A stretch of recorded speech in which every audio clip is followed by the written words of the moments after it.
and get to QB1 Super Bowl winning MVP quarterback, QB1 Jalen Hurts. Now, look, he was efficient over the volume. Everybody always wants to talk about, oh, he's not throwing the ball 40 times, 50 times a game. It's about efficiency. It's about willing your team to win, and that's what he does. So now his stat line in this game, he was 15 out of 24, 179 yards, Hmm.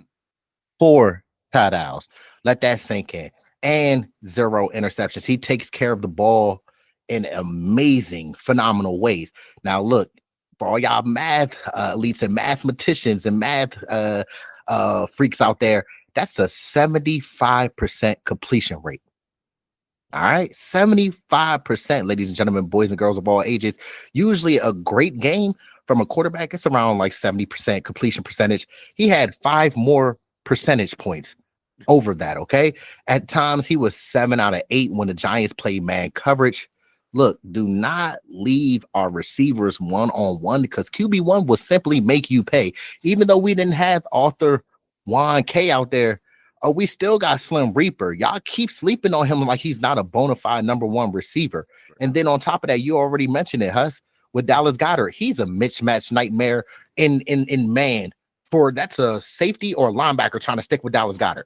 You know that they can't do it. He's too big for safety, and he's too big for safety, and he's too fast for linebackers. All right. Facts. Look, he was throwing to 5 different receivers. We saw a little sighting out of there with Darius Cooper. I'm glad that he got his little feet wet out there. But look, distributing the ball, that's what QB1 does. He goes through his reads, his progressions, and he makes the right read. All right. He scrambled to convert a 4th and 3, 5-yard scramble, and then later converted a 4th and 1 on that tush push near the goal line. Now, look, in the first half alone, QB1 had 82 yards passing and 2 touchdowns going into the second half. And that, again, was without Arthur Juan K. The main thing that I took from you see what we did right there. The main thing that we took from Hurts, he just looked calm in the pocket. He was in control of the offense, and he was operating the structure rather than forcing plays. If the play wasn't there, he was being smart, throwing the football away, not taking huge sacks. All right. That is who this team needs him to be. Efficient. We only go as far as QB1 takes us, but he had an amazing game. It wasn't a gaudy, eye-popping numbers, but they were numbers that were, like I said, were efficient and helped us secure that win. Absolutely. And look, as Eagles fans, we're not looking for the gaudy numbers. Now, granted, if you give us the big numbers, the flashy plays, and all that, we'll gladly take them as long as we're winning. But as long as you're efficient, not turning the ball over, and you telling me you gave us 4 touchdowns, how can I be mad with that? Come on. How can I be mad at that? What more do you want from me? Like, legit. So there will be no complaints from us. It's everybody outside of the Eagles family, Eagle organization, who have so much to say about the winning culture that we have in place here. Now, let's talk about the offensive line, the scheme, the foundation. Great word. There was no Cam Jurgens. We know how good Cam Jurgens is. And if you saw our previous video, we said Brett Toth would be inserted, and we weren't sure how well he will hold up, especially against Dexter Lawrence, aka Sexy Dexy. But hey, Brett Toth, that man performed. Oscar worthy. Hey, by far his best game. Yes. By far his best game. And that was his first game as a starter, bro. Yeah. First game as a starter. You're absolutely right. I forgot about that. Mm-hmm. Hey, he showed up. I'm not gonna lie to y'all.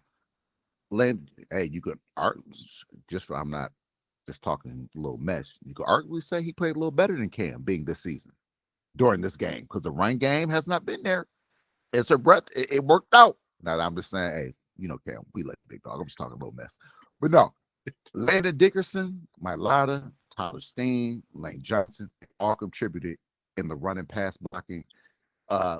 Mailata and Lane Johnson, in their 22 or 23 matchups with the edge trio, they both only gave up 1 pressure apiece, which is phenomenal, being that everybody on that Giants D line was a first-round pick. Yes. Literally, every single one of them. Every single one of them. Folks don't realize that every single player on that Giants D line with a first round pick, they have a ferocious front four. Do not sleep on them, right? So for them both only to give up a pressure apiece versus that trio, that young trio, hey man, Stoutland, them guys, major love and shout out to y'all. Now, Philly occasionally went in 6 lineman packages, especially in the short yardage type situations, which we really haven't seen a lot of. And it was working well. The run game was sequenced up. You had some duo blocks and pin and pulls, which Mr. Owens had mentioned we need to do, some misdirections, some counters. And then when you sequence that in with the play action game, oh my God, the windows were, you had Smitty wide open in some of these situations. Nobody 10 yards away, he's just there. Right? So, it wasn't so much that we were calling different plays. We were just mismatching them better. It was a better rhythm, right? Saw a screen. Didn't you call that? Come on now. Saw a screen. The screens will help slow down that rush. That's a rarity in the modern Philly offense, but it worked. It forced the defense to respect yet another aspect of this Philadelphia offense. Look, in short, the line set the tone, the scheme let it shine, and everything else just unlocked on its own. The players were able to just go out there and be the elite players, in which they are. By far, Kevin Patullo's best game calling plays. By far, Kevin Patullo's best game calling plays. Hush, you couldn't have said it any better. And one thing I also do want to say too, with that 6 lineman package, Fred Johnson, shout out to him. Big Fred. Yes. Fred coming in doing the darn thing, man. We let him walk. He went to the Jags. How we said, not so fast, my friend. Let me go ahead and get you back. With him inserted in the lineup, him moving, his big old body moving people, our run game opened up so much, man. Shout out to Fred. And then also, this is something that we've been clamoring for on our channel for a while too, because we were sitting here, I wonder, what can our offense do? How can it open up? We've been saying, get under center. Yes. We've been saying, get under center for I don't know how long.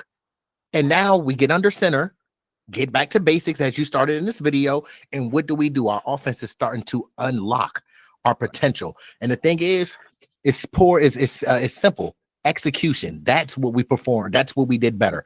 Executed our plays and our assignments, man. But look, now we gave all the love to the offense. It's time to switch it over to the dark side. You know we gotta get love to the dark side. You feel me? That defense and that front seven doing their thing up front. You see what I'm saying? So the New York Giants were held to 246 total yards.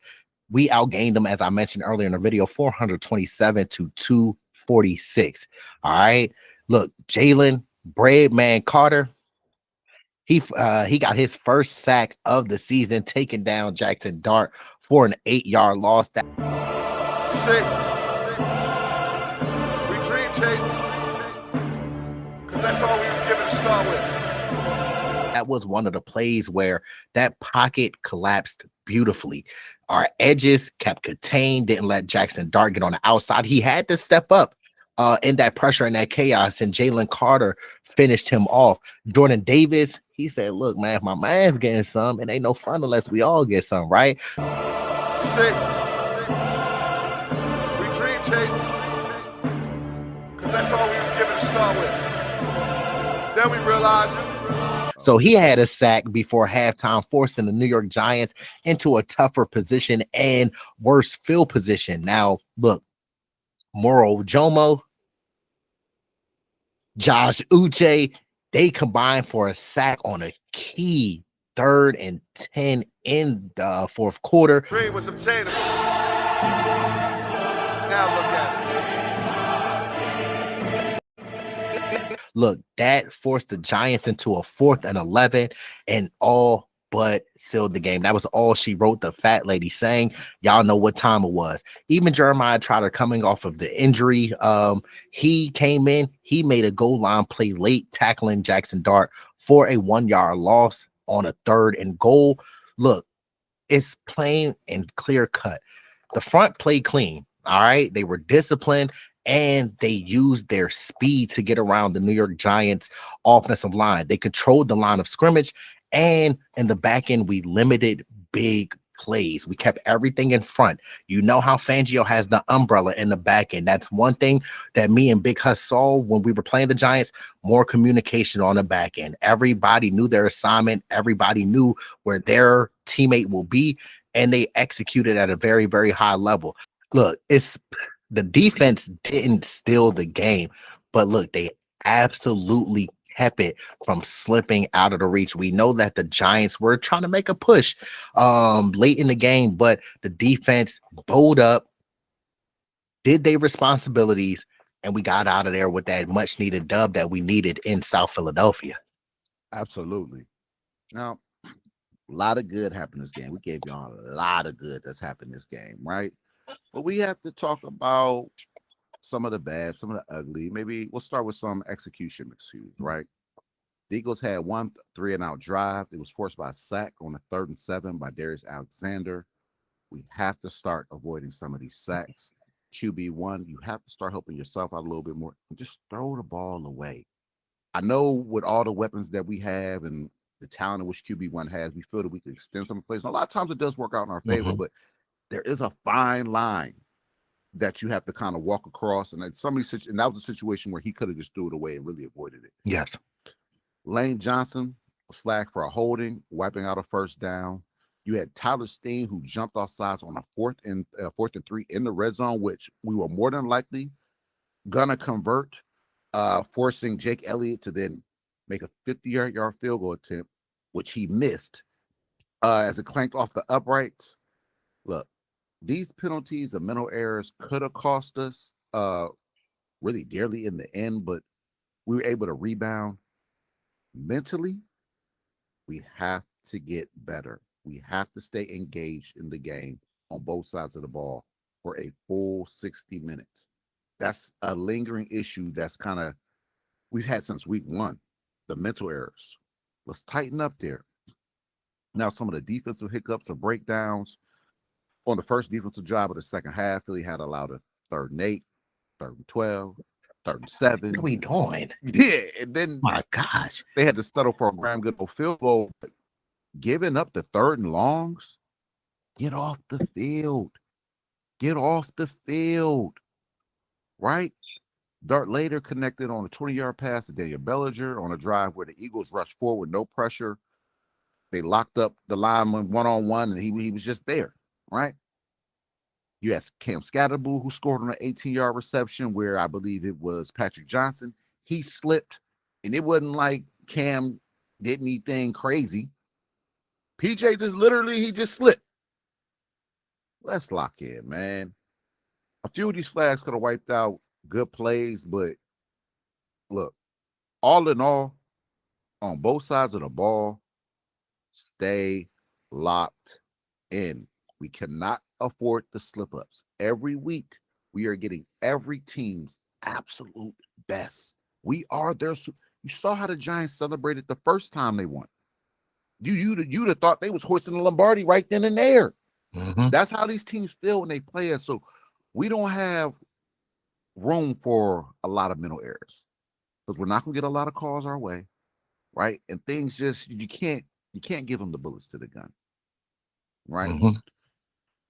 Now these moments are fixable. The difference was Philly had enough of a margin, enough of a dominance to absorb these blows, but this was an inferior opponent. You playing Patrick Mahomes and them, you playing the Bills or every one of these top-notch teams y'all want to say out there, you might not have that margin for error. You might not be able to absorb those blows. Lock in 60 minutes, man. Start to finish. But things we could fix. But do it now while still early. And it's funny that you mentioned that we saw how the Giants had reacted after beating us, celebrating like it was their Super Bowl, because Saquon had even mentioned that, saying that, what's it called? We saw how they were celebrating and reacting after they beat us. And I just wanted to touch on what you said already, because is with that Lane Johnson flag, though, it's uncharacteristic for him to get that holding penalty. But that was a big holding penalty because we got the first down. You see what I'm saying? And then got that holding penalty, so moved us behind the sticks. And then on top of that, Tyler Steen has to be more disciplined on the line. I'm noticing every time we line up in a certain formation, I'm not going to call the formation that it is. I'm not going to tell him my team. I'm not going to tell him our team, all right? But anytime we line up in a certain formation, he does kind of start a little bit early, but that's neither here nor there. We ain't the refs. We don't get paid for it. So, but that's something that we have to monitor. But Jake, you're going to have to see me, bro.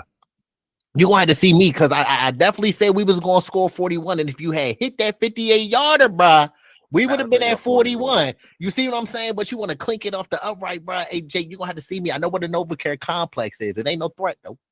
You feel me? But it ain't no threat. I mean, come on now. We just got to do better. We just got to lock in. Just like Big Huss says, let's clean it up. Let's have our mental right. You see what I'm saying? Let's focus up because we will be Super Bowl champions. Mark our words.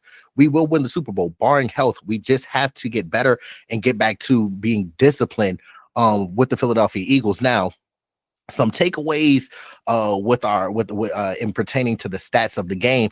Look, we were super explosive, all right, on offense, all right? We had 7.5 yards per play. That's elite. Just like Big Huss say, elite. You see? You feel me? The run game was dominant, 276 yards on the ground. Third down was solid, as we mentioned earlier in the video, 41.7%. It's not perfect, but it's enough. But Huss does bring up a valid point. It's an inferior opponent. We have to do better when we start to play against these better so-called teams in the NFL, all right? The fourth down efficiencies, both teams converted, but the Eagles only had one attempt, which we got. The penalties is too many. Again, it comes back to discipline. It comes back to your mental. You see what I'm saying? We cannot keep shooting ourselves in the foot, putting ourselves in positions where it's just disadvantageous. You see what I'm saying? Like, we have to be better. We're our defending Super Bowl champions. We should not be seeing that from our team. And look, the Eagles, we also ran 7 more plays. That is key, and controlled the clock and time of possession, as we mentioned earlier in the video. And one thing that I did notice, because is we were asking the kick returners, put us in better field position, right? We got better field position on Sunday. We weren't starting from the 9. We weren't starting for the 15. We were starting from the 35, the 40. It felt good to not have to drive the length of the field. But look, it's simple, because these stats confirm what you felt watching the game. Philly was ahead in every critical battle. Every thing that we needed to win, Philly won. Time of possession, turnovers, third down.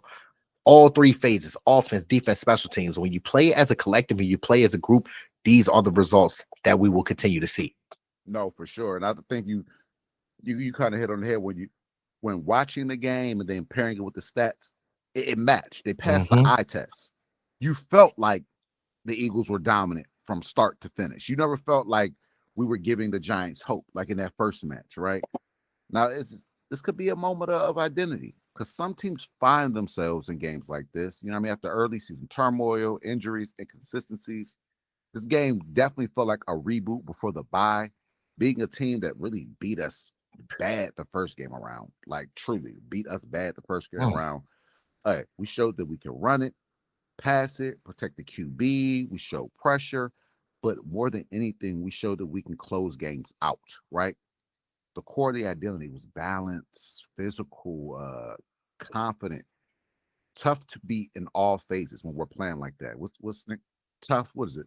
Tough, together, detailed. Detailed. There you go. Tough, together, detailed. You saw that in this game. You felt that watching this game. This is the first game that we actually felt that from start to finish, right? We're like, oh, yeah, these boys more than likely will be Super Bowl champions if they keep on this route, right? So they passed the eye test, and it was just a different aura around the team this past Sunday that it was good to see them getting back to. Yes, it was very, very good to see them get back to, bro, because the past few weeks it was hit or miss. Yeah. 2 out of the 3 phases will play. 1 out of 3 phases, the coaches will do well, then the coaches won't do well. And shout out to the coaches too for understanding the assignment, understanding the flow of the game, controlling the clock. Again, big shout out to Kevin Patullo, shout out to Nick Sirianni, to Vic Fangio, all the assistant coaches. They knew the assignment for this game. But look, me and Big Huss gave a lot of information to y'all, right? So what does this all mean moving forward? Look, the Eagles, we begin our bye week at 6-2, owning first place in the NFC East. I mean, this is what we're used to. This ain't nothing new. All right. So we got to get our rest. We got to rehab, lock in, and reset and refocus. All right. Barkley gets a break to heal with his groin injury. All the other players on our team get to heal. Arthur Juan K with his hamstring, Cam Jurgens. We need all the reinforcements back to make a strong second half push. Most importantly, it's simple. This ain't Jay-Z, but the blueprint is here now. All right. Yes, They know what the offense can look like. All right. Opponents, what they gonna do? They gonna watch this film and see it on the film.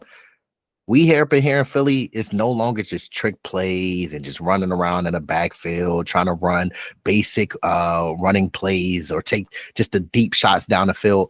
They'll have to respect this run game first with Saquon getting involved and then obviously Tank Bigsby showing what he can do as well. You've got to respect that run game. So now that leaves one-on-one matchups on the outside for them fun toys that we got outside. The defensive front, again, must continue to keep evolving and getting better every single day. Clint Hurt has done a fabulous job with the defensive lineman group and getting them prepared to play every single Sunday, Monday, or Thursday. But look, again, the penalties have to be cleaned up. It's an issue right now, but I'm pretty sure that Nick Sirianni and the crew will get that corrected. Overall, though, look, this is the kind of game that can define a season. This can be a true turning point, just as 2024 coming out of the bye week. We saw what happened. We went on that magical run. Why not again in 2025? We have the ingredients. We have everybody in place. Why not do it again? But look, it's clear. The message to the rest of the NFC and the rest of the NFL, Philly is back, not in pieces, but fully intact. And y'all know, shout out to CJ Gardner-Johnson, even though he ain't on the team no more, he said it best. This S runs through us. So look, there you have it, man. Eagles 38, Giants 20. Got the statement win, the identity moment, the reset. Now look, there was no AJ Brown, there was no Cam Jurgens, but for this opponent, this past Sunday, we ain't even need them. You feel me? But continue to ride with us because we're gonna keep peeling back what's next. Matchups, predictions, keys, all of that. We here for. We're gonna give it to you every which way. You know what I'm saying? But for now, rest up, recharge, because the deep stretch is coming, man. After this bye week, we got some opponents. Got some opponents coming up, some work, but it's nothing our boys can't handle. So stay tuned, man, and continue to keep the main thing the main thing.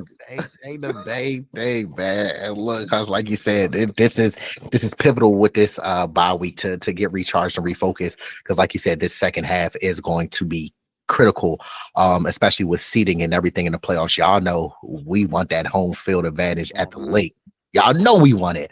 But look, man, gotta come through Philly. But look, before we get out of here, again, to our loyal supporters, thank you. Y'all know it's all love. Look, the main thing podcast presents can't happen without the support from y'all. And to our new supporters, welcome to the community and our family.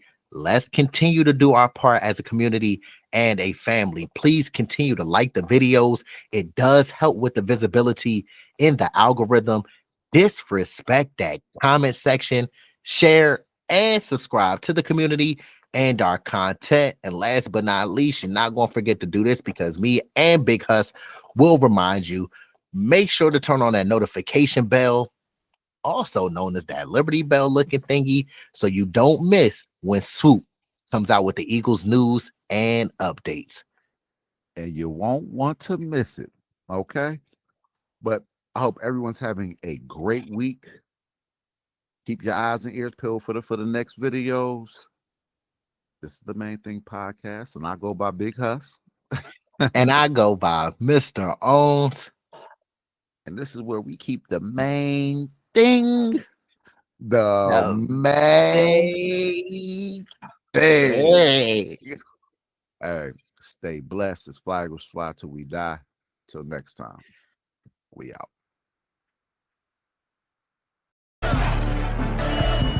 It was I was gonna make doing what I wanted to do. I went after it, and it was a struggle to achieve it. But you know what? I caught that bitch. Dream chaser.